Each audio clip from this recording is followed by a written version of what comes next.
पहलगाममधील हल्ल्याच्या पार्श्वभूमीवर उपमुख्यमंत्री एकनाथ शिंदे आज श्रीनगरला जाणार, तर महाराष्ट्रामधील पर्यटकांना तातडीने मदत पुरवण्याची अजित पवारांकडून जम्मू काश्मीरचे मुख्यमंत्री ओमर अब्दुल्ला यांना विनंती।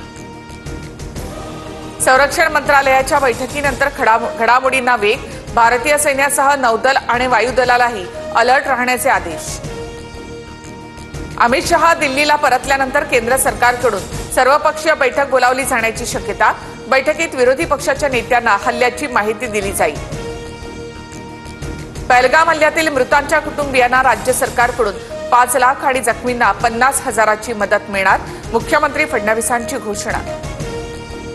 महाराष्ट्रामधील पर्यटकांच्या मदतीसाठी मंत्री गिरीश महाजन श्रीनगरला रवाना।